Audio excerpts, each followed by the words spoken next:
Hey Dressage Superstars, today I'm going to answer the question, what leg muscles do you use to stay on your horse in sitting trot? Okay, so the person that was asking the question said you mentioned groin muscles. That doesn't help. Okay, I will try to specify further. She asked if I could show you off the horse, but the best place to find them is on the horse. Now most people, where's your strongest leg muscle? It's either your thigh muscle, I know that is a fancy term, is it adductor, Phil? But isn't your quadricep the back one? Oh, okay.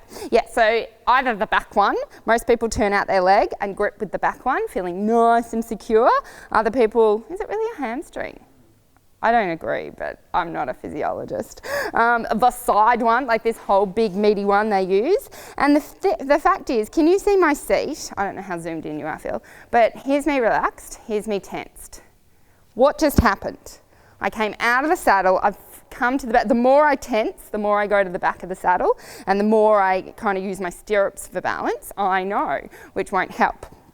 So I have to sit, you want to get in there. You want to sit really in the middle and in the centre of the saddle, which means you've got to let go. So you've got to let go of everything, you can take your feet out of the stirrups, in halt, and if the horse isn't that strong, get someone to hold it or whatever, and just get that feeling of being completely centred. So right now, I feel so deep in the saddle, it's not funny. Now, when you get your stirrups, you should feel, so I've just had to hopefully just lift my toes a little bit, and it hasn't affected this. If I went, I've got to find my stirrup, and I'm lifting my legs, and then I do this, which is what some people do, now I've lost my centre. So go really, really deep and find, whoa, yeah, now I'm in it. Then just lift your toes, find your stirrups. That's a really good skill to have anyway, to find your stirrups, drop, find your stirrups, drop, find your stirrups, because believe me, that can happen sometimes. And you've got to be able to find your stirrup, really. It's not just drop, oh God, excuse me, where's my stirrup, where's my stirrup? That won't work. You've got to be able to go drop, find them. And they're always going to be, where you left them. They have gravity and they just go there. Okay, so now you're feeling nice, deep and centered in the saddle. How do you stay there if you've got to keep your leg loose? So obviously you still need to keep, you don't ride with the back, don't turn your toe out. Your toe needs to be parallel to the horse's body, but we can't tense because then you pop out of the saddle. So you've got to stay nice, round and deep. This needs to be off, but it can't be so off that you start using the back of the leg. It's just relaxed. And then these tiny muscles in here, I know this is getting a bit rude, but it is your tiny little upper groin muscles. Now when I learnt this, I went, yeah, I don't have any. I didn't have any. They were so small and insignificant. But then you asked the question, well, if I did have tiny insignificant groin muscles, how would I use them and how would they get stronger? So I went, okay, tiny insignificant groin muscles. I'm going to walk and I'm going to tense without tensing my legs. I'm going to find these groin muscles.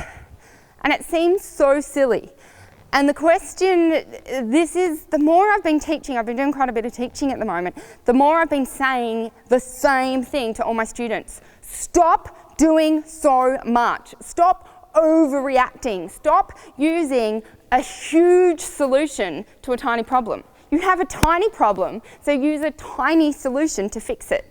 You think because you bounce that therefore you need to use a big solution and a big lot of muscle or a big lot of power to stop you bouncing, but you don't. You literally need to sit deeper, and how do you sit deeper? By relaxing more. So you need to give and relax everything. Now I know you're going, okay, so here's me sitting on the couch.